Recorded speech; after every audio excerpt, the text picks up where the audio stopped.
साथियों, जय श्री कृष्ण, राधे राधे, ओम नमः शिवाय, हर हर महादेव। साथियों, आप लोग स्वस्थ होंगे, सानंद होंगे, ऐसी मुझे पूर्ण उम्मीद है तथा भगवान भोलेनाथ से भी यही प्रार्थना है कि मेरे प्रिय श्रोतागणों पर अपनी कृपा दृष्टि रखें और उनकी मनोकामना पूर्ण करें। साथियों, आज आप लोगों को श्रावण मास के बारे में बताएंगे और श्रावण मास का भविष्य फल भी बताऊंगा। साथियों, श्रावण मास में हम क्या क्या उपाय करके अपने जीवन को और उच्च बना सकते हैं। श्रावण मास हमें क्या क्या खुशियां लेकर आता है और श्रावण मास की क्यों उपयोगिता है हमारे जीवन में। इस महीने में हमारे ग्रह गोचर की स्थिति क्या है, क्या मिलने वाला है, क्या खोने वाला है, सभी पर विस्तार से चर्चा करते हुए ये भी बताऊंगा कि इस महीने में कौन से इष्ट की पूजा करके आप अपने इस समय को और अच्छा बना सकते हैं और बहुत बड़ा लाभ ले सकते हैं। साथियों, उपाय भी बताऊंगा और विधि विधान से पूजा का विस्तार से वर्णन करूंगा।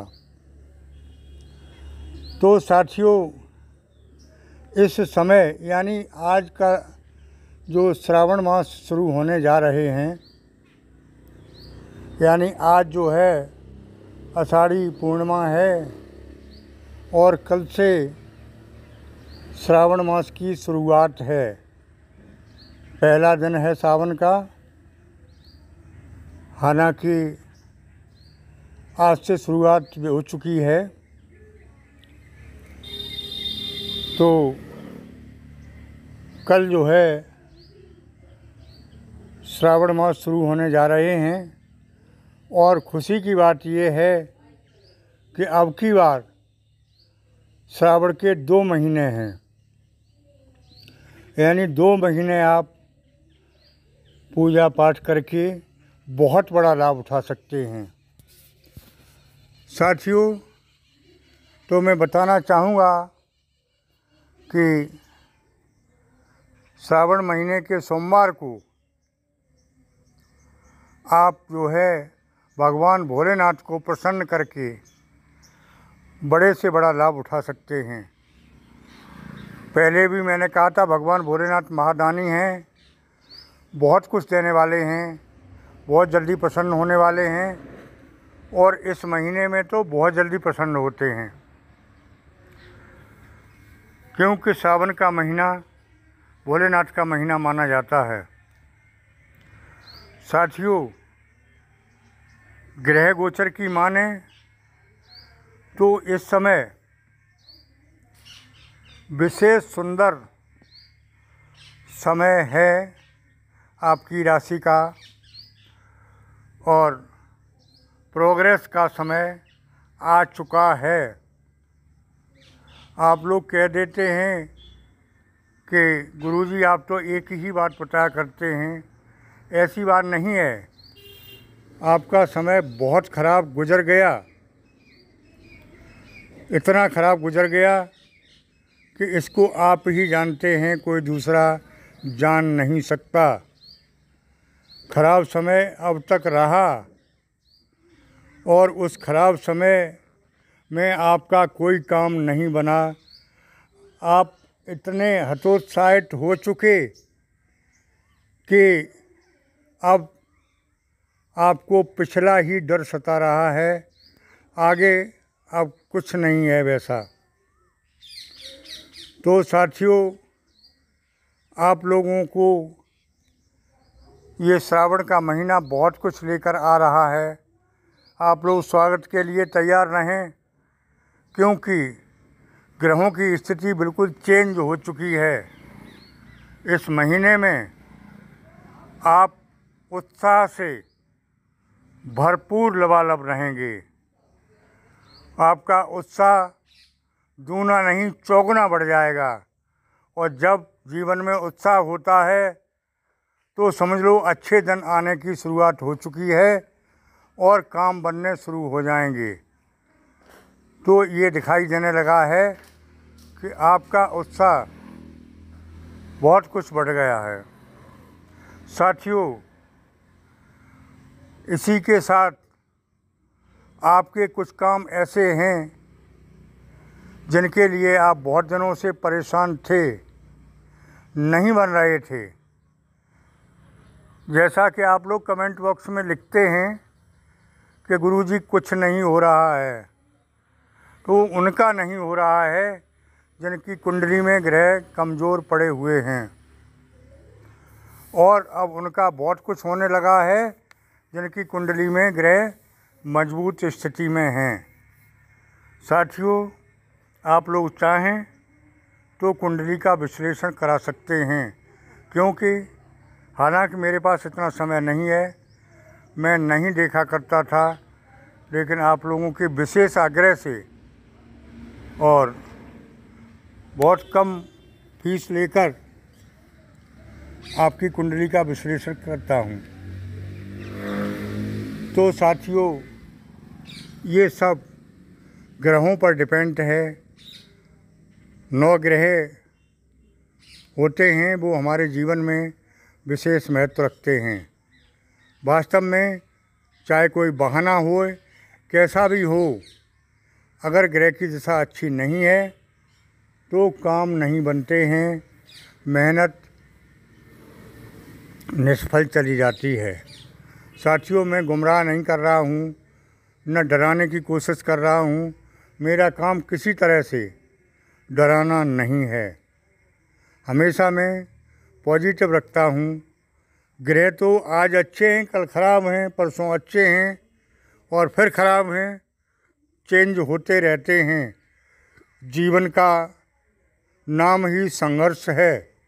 आप संघर्ष करते रहें और जीवन की गाड़ी चलती रहेगी, कभी धीमी, कभी तेज़, कभी और ज़्यादा तेज़ चलेगी।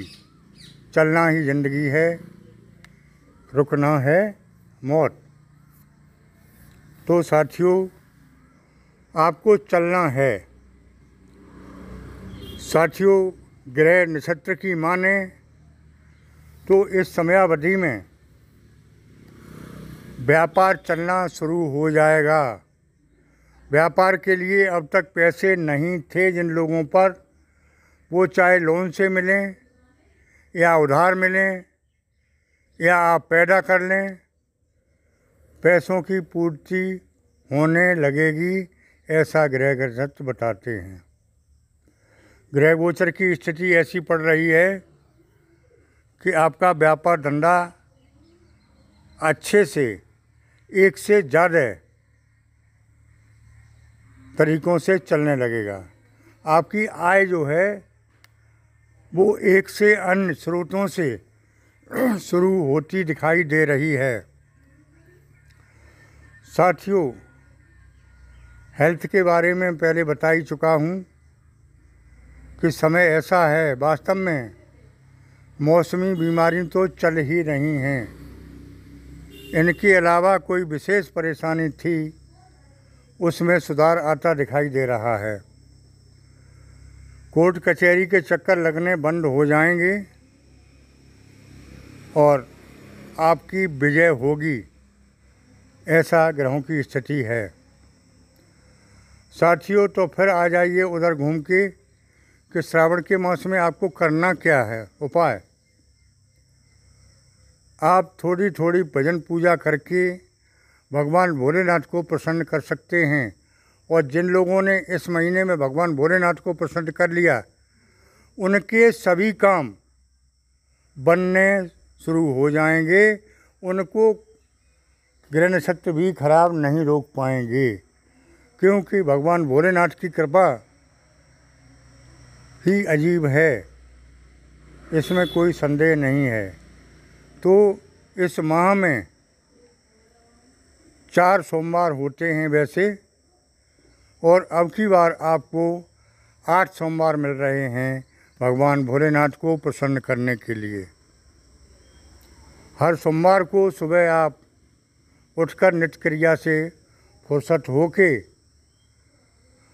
भगवान शिव पर जल अभिषेक करें और जल अभिषेक करने के बाद धूप दीप चंदन